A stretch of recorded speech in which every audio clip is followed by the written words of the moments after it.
just turn to Psalm 142.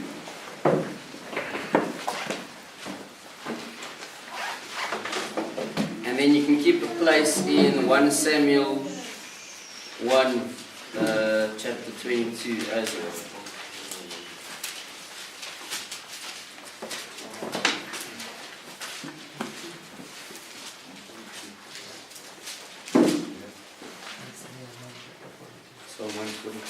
I saw a guy called Stephen Footrick do a lesson on this, and I thought I'll take a bit of that and add a bit of me and trust in God to do a bit of him, if you get what I'm saying. Right, so my heading for my sermon today is what you run to will inevitably rule you. And this is true. So I want to start off with Psalm 142, verse 1 to 7, the whole psalm. I cry aloud to the Lord. I plead aloud to the Lord for mercy. I pour out my complaint before him. I reveal my trouble to him. Although my spirit is weak within me, you know my way. Along this path I travel, they have hidden a trap for me. Look to the right and see, no one stands up for me. There is no refuge for me, and no one cares about me. I cry to you, Lord. I say, you are my shelter, my portion in the land of the living. Listen to my cry, for I am very weak. Rescue me from those who pursue me, for they are too strong for me. Free me from prison, so that I can praise your name, and the righteous will gather around me, because you deal generously with me. Alright, so verse 1 kind of sounds like a bit of a contradiction, because everybody tells us we shouldn't complain and we shouldn't moan and all these kind of things. And we shouldn't. But it's who we moan to, who you run to, that makes the difference. So he says here, I cry aloud to the Lord. I plead aloud to the Lord for mercy, and I pour out my complaint before him. I reveal my trouble to him. Okay, so God knows everything that we're thinking, God knows everything that we've done and what we're going to do in any case. But for some other reason, we just want to keep quiet about it. Now, there's a big difference between praying and simply closing your eyes and worrying about something. And we confuse that with prayer. If I sit in my office or I sit next to my bed and I'm sitting there and I'm just like this, and my wife asks me, what are you doing? To be quite accurate, if my mouth is not moving, I am just worrying. Now the battle is in our minds, right? Most of you guys know that. And that's where we either are made or we are broken. Now David, I'll get to 1 Samuel chapter 22 now. David wrote this when he was in that space in his head, but he got it. He realized that you can't fight what's going on in your head with your head. You have to fight what's going on in your thoughts with your words. That's why he said, I cry aloud to the Lord. Because if I start praying, if I pray in my mind, I'm busy praying, then I'm thinking about the rugby, then I'm thinking about this, then I'm thinking about, oh yeah, God, and this person, and then I'm over there, and then I'm planning tomorrow. And when I look at it again, I'm 4 years old, building my first sandcastle, but I'm busy praying. Because I'm not praying out loud, because it's all happening in my head. I'm everywhere.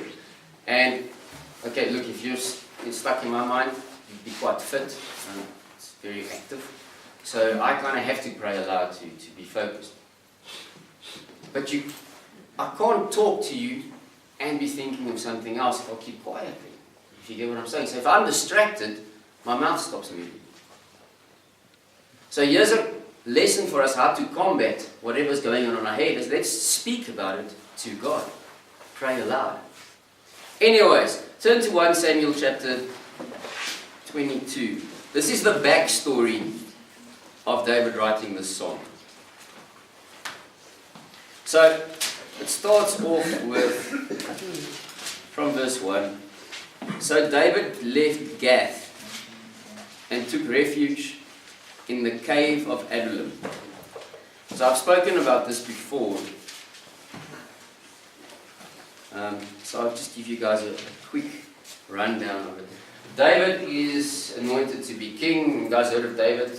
Quite a cool guy. Anointed to be king, king of Israel, take over. But then something happens. He doesn't automatically become king. Saul, who's currently king, now is out to kill David. Because Saul is insecure and he's a bit of a dictator and a bit of a word I can't say in church. Right. So David goes on the run. But David's supposed to be king in Israel. So he runs to this place called Gath. Have you guys heard of Goliath? Alright. David killed Goliath. So he runs to this place of this giant that he defeated's hometown. Because that's where he's going to feel a little bit safe.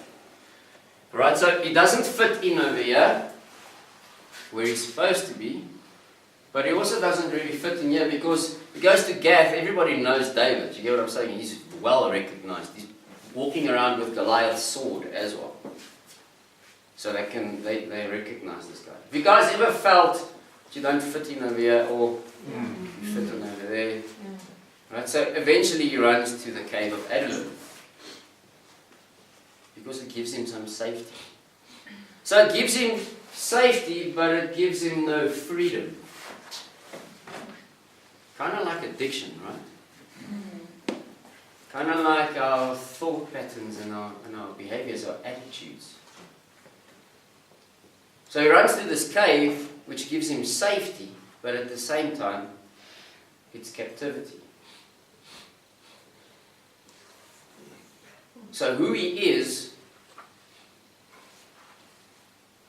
king, but where he's living is in a cave.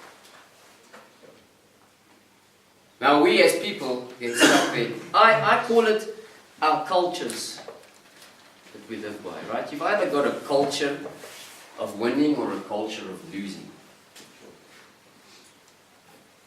And it becomes part of you. If you've got a culture of losing, you're always the victim. No matter what. I listed a few here.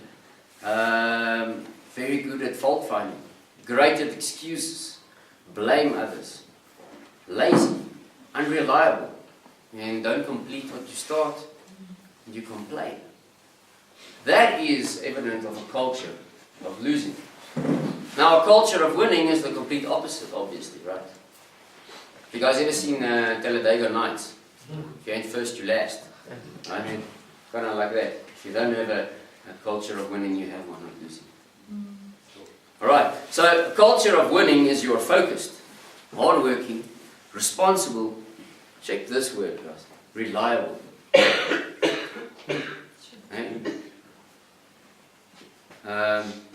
You complete things you start. Committed. I know you guys love this word. Accountable. Okay?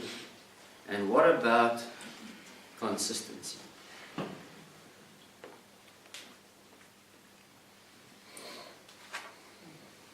Now, if you're a container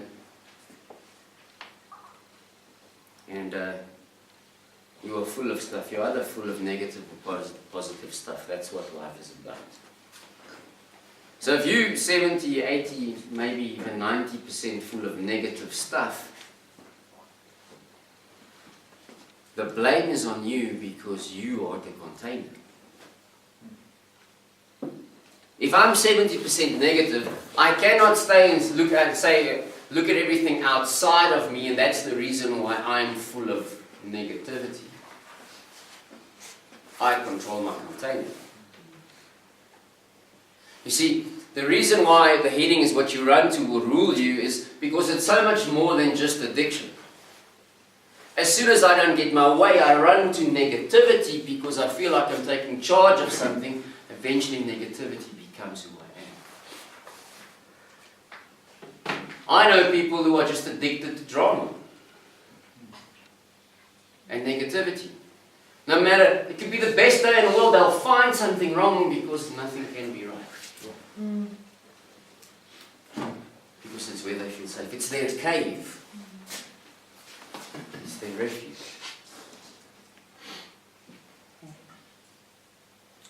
It's intense, but it's so true.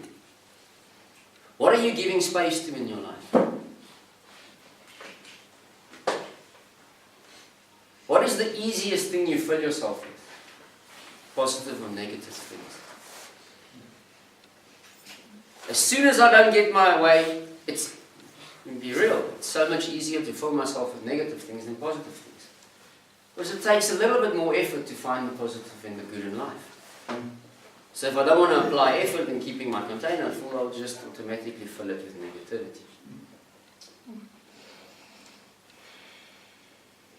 And if I keep doing that, the end of the week, the end of the month, the end of the year, 5 years' time, 10 years' time, what do I look like? You see, if I'm filled with pure spring water, or some muddy nonsense, it determines how many people want what I've got. But I determine what's inside, you get what I'm saying? Nobody's going to go and want to come and drink from the negatively filled container because what I have is not good for you. But now the crazy thing is, as soon as something goes tough with you, you don't want the good water, you run to the damn water because you know what it is. It's familiar. You don't know what this is, so you leave it alone just because you can't predict it, just because it's unknown. You leave it alone, you run to this, you know what that is, but you feel that you know it's not good. And then we still blame the container. But you're faced with both these containers in every situation in your life. You can drink from the good or you can drink from the bad. You have to choose. Okay, there's nothing you can do to change your past. None of you guys know that. Right? Nothing. But you can change now. You can change tomorrow.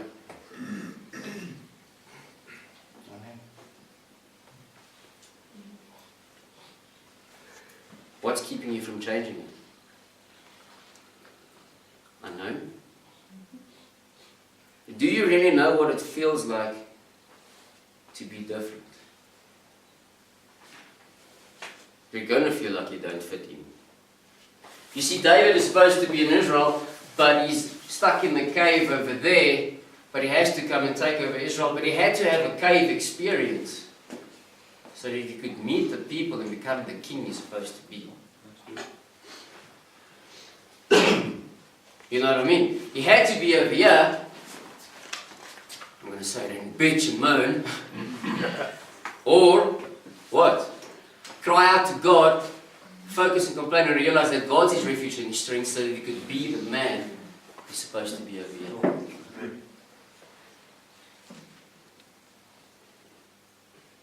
Who do you want to be? You decide. See, we come to rehab, and it's fun here, right? It's not that bad. It's cold, eh? So where do you want to run to?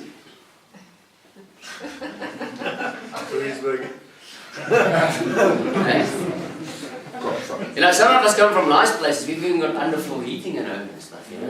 I want to run there. But if I run there, do I change?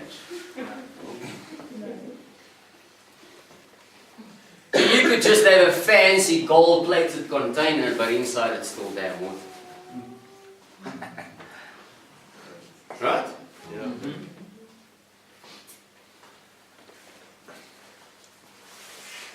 You know, we are so predictable. As humans, I think God sometimes sits there and is like, yeah, I don't have to be the brightest to see that coming. Because we're that predictable. Our comfort motivates us. It really does. But there's a big difference between a change-motivated approach and a comfort-motivated approach. Let me check my notes over here. Ooh, yeah, this is a good one. If you're an employee in a company and your boss puts you in a pressure situation, but he doesn't put anybody else in a pressure situation, he puts you there.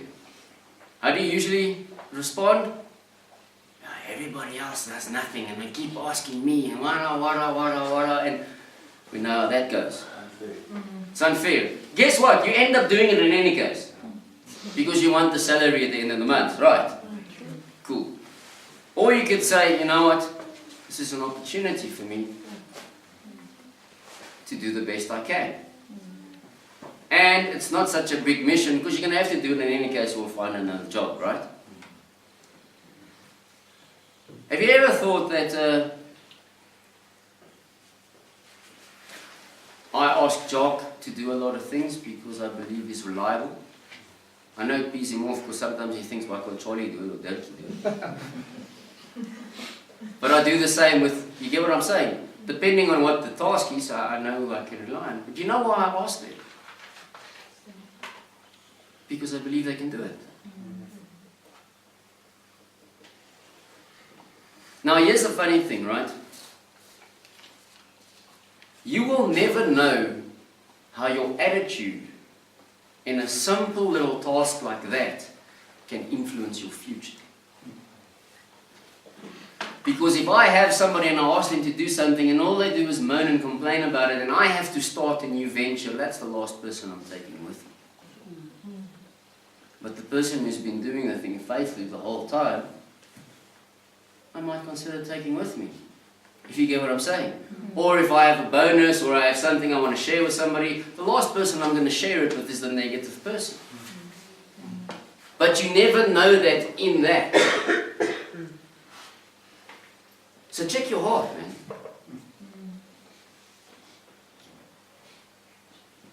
And choose to fill your container with what is good. What is honest, what is upright. Because our attitude determines our altitude. Right? You guys heard that before. But it is so true.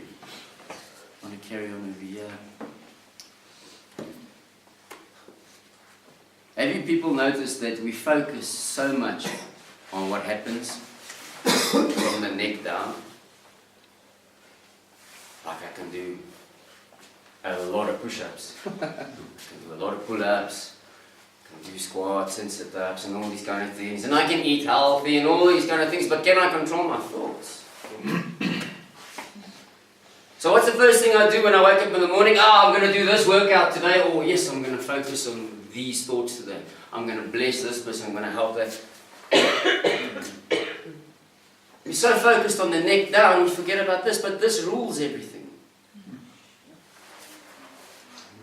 What do you fill your container with?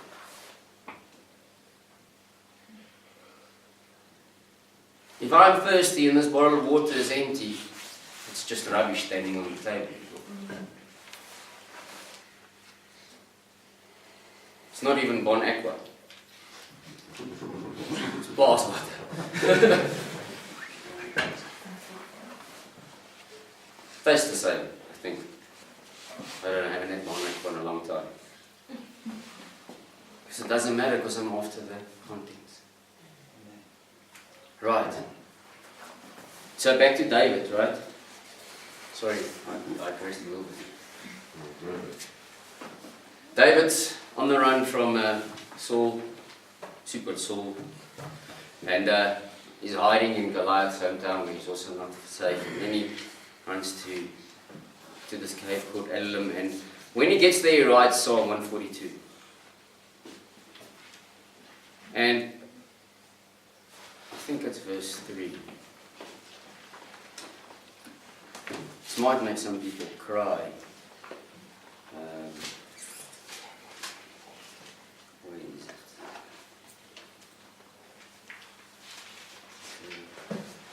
Verse 4, he says, "Look to the right and see no one stands up for me. There is no refuge for me, and no one cares about me. So this is now King David that feels like no one's caring about him. He's not alone there. In the cave, he's surrounded, and as the Bible says, he's surrounded with some destitute people. So he's got people with him, but he's all around, all alone. Okay? And he says that no one cares for me. And when I read that, I kind of think, I think of my mom. She's gone through things, and I think she must have felt like that. No one cares about her. Look to the right this, look to the right that. No one cares.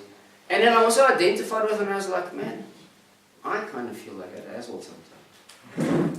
Everybody comes to me and they always want advice and they always want help, and I try and meet everybody's needs.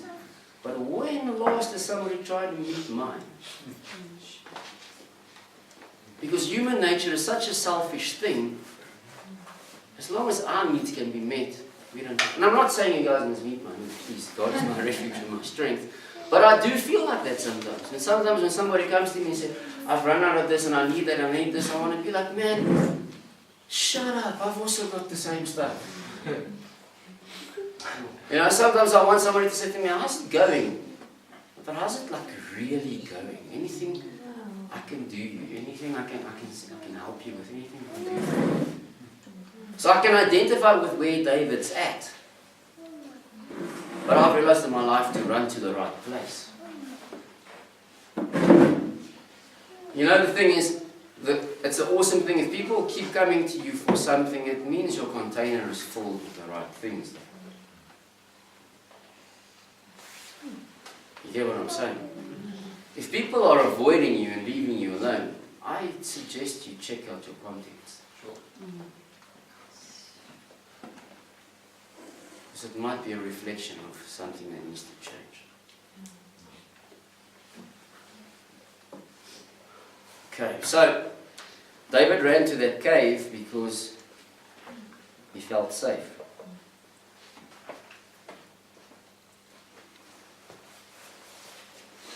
But the way you escape from something often leads to greater captivity. Right? I used to escape from stress by going drinking and drugging. What happens? Became a drug addict and now an alcoholic. More stress. But that was my escape. But that thing I ran to became my God. It ruled me. What is ruling you right now? If you don't like what is ruling you, run to something else.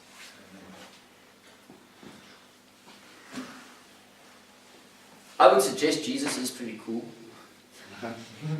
But if not, maybe somebody who knows him. It's a little bit closer. But definitely not negativity. Definitely not depression. Not anxiety. Not any form of a substance. You know what? There's no comfort eating, right? Shall I look this up? Comfort eating. Right. My favorite is cheesecake. I love cheesecake. Man, and Ralph's wife makes mean cheesecake. And I know her personally, so I did quite a good deal. It helps absolutely nothing with the stress that I have in my life. All it does is it makes me wake up the next day and I focus from the neck down, because I'll stand there and I'll be like, cheesecake. And then I come home from a long day and work, I open the fridge, and for some, I don't know what Michelle puts in there, but you open it and that cheesecake goes, oh. And then you grab it again and it works and it helps with what you're going through, and then tomorrow morning it's again, man. So what ends up ruling me is Michelle's cheesecake. It's really, really good, right? I know it's a silly example, but it's so true. Because for the next few days I'm concerned about my weight and I need to get a nice workout so I can work off the cheesecake. But maybe all I needed to do is better time management, maybe speak to one of my friends and tell them I'm a little bit frustrated.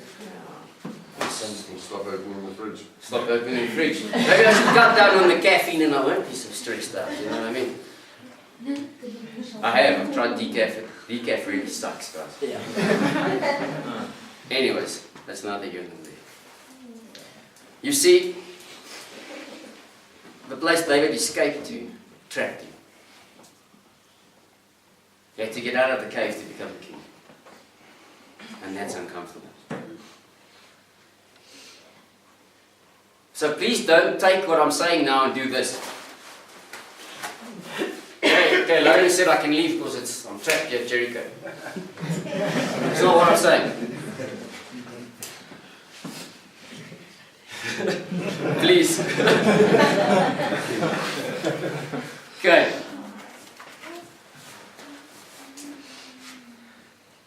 Is the place that feels safe really secure?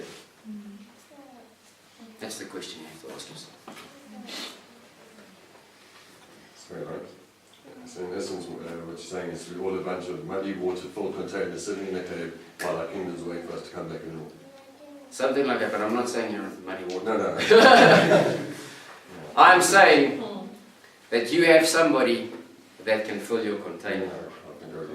You get what I'm saying? Yeah. Basically, there's a good tap and a bad tap. But you decided where you want to go. Now, the thing is, I saw this awesome video clip of a guy who speaks about also what your container is filled with, and he's got a whole bunch of orange table tennis balls in this container. And then he starts filling the container with the table tennis balls, and they start popping out, and you know, they all fall into the side. And then you've got a half-filled container of water and half-filled of these ping pong balls. And he says it looks nice, all this kind of thing, but when somebody stands from afar, what do you see? You only see the orange ping pong balls. And many of us get there, we get to the half-filled container, and then we think we're good enough because we're just better than what we were. But we're not what we can be. So he ends up filling this container, and he fills it, and all the ping pong balls fall out, and it's full of water. Then he takes the ping pong balls and he tries to push it back in the water, and they just pop out. Pop out. Pop out. See, that's where we have to be when we're full. Nothing negative can get it. Oh. And it takes hard work to keep your container full. Right. So, to many of us, freedom doesn't feel familiar. Not something we're used to. So we'll rather run back to the familiar bondage and stay in unfamiliar freedom. I've spoken about this before. We talked about comfort zones and these kind of things. But the reason the comfort zone is so nice is because it's effective. So, you're in a place where it's very uncomfortable right now in your life. You have to focus on issues. You have to deal with things. You go and get to choose your roommates. And, you know, it's the 3-minute showers and all these kind of things. It's very, very cold. And now you have to go and talk to this guy that's called your counselor about your issues, and he has to give you advice, and you don't really want to follow it because it's uncomfortable and it's not fun. So you want to run to your cave or whatever is predictable and familiar, and that is your past, instead of going through the unfamiliar, which leads to freedom. You see, guys, ladies, I've done this. I've done what you guys are doing right now, and it's not fun. But get it out of your head that it's supposed to be fun, because then you won't feel like you've been done in. Because emptying your container and filling it up with something else needs you have to admit that something's wrong. And none of us want to do that. Now, if you start emptying out your container and you look what's in your container, you start seeing all the nonsense and the gunk that was in there. You'd rather stop throwing it out. But get rid of it.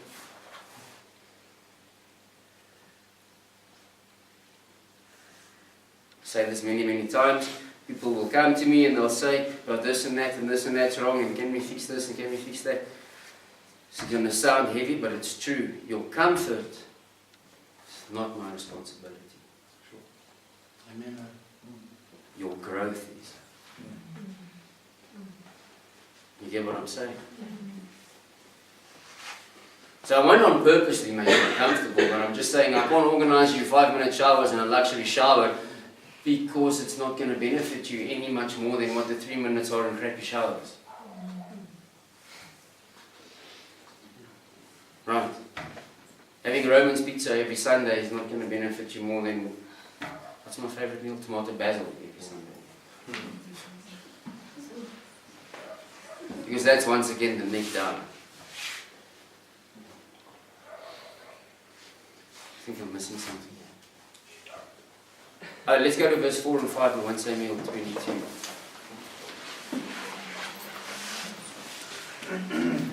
Is everybody with me? Amen.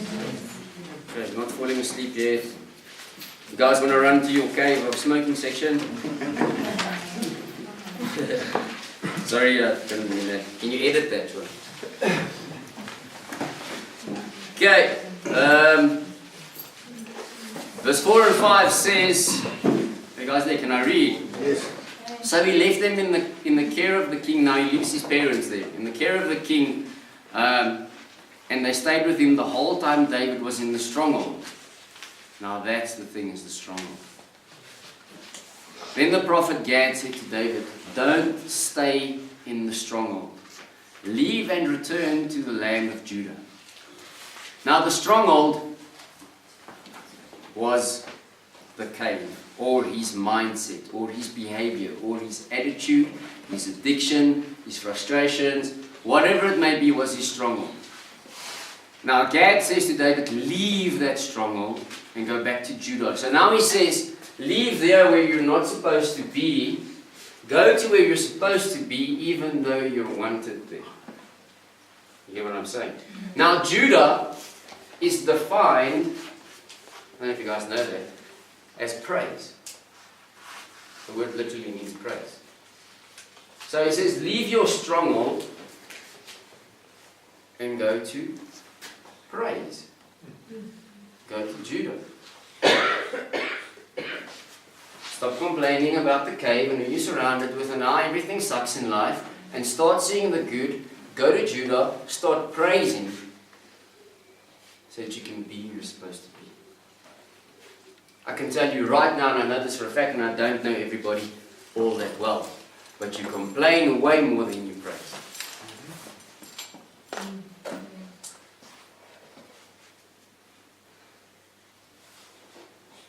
Let's change it.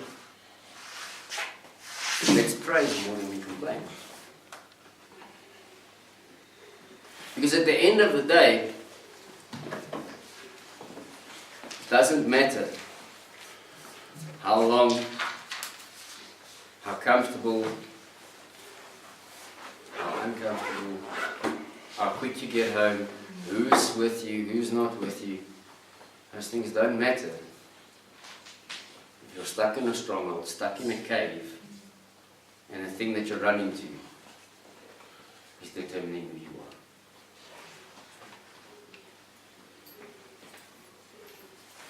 Don't confuse it. Guys, nothing is chasing you in life. You are running. Hear me out. There's nothing chasing you. You are running. We convince ourselves that we are being chased by something. Whatever the pain or the frustration or the hurt or the damage was, it's just not chasing us. Take responsibility and admit to yourself that you are running. Start running in the right direction. Okay, let's pray. Heavenly Father, I thank you for this message, Lord. And I pray that we'll really run in the right direction. I pray for a supernatural breakthrough in every single person's life. For deliverance from these caves of negativity and frustration, pain, hurt, whatever it may be, God. So we'll stop running to to a place that makes us captives. I'd rather go through difficult things but end up being free. I thank you that you are in control of all things, and that you are our refuge and our strength. And I ask that you make that a personal revelation to everybody, and make it to me again, Lord, in Jesus' name. Amen. Amen. Cool, have an awesome day.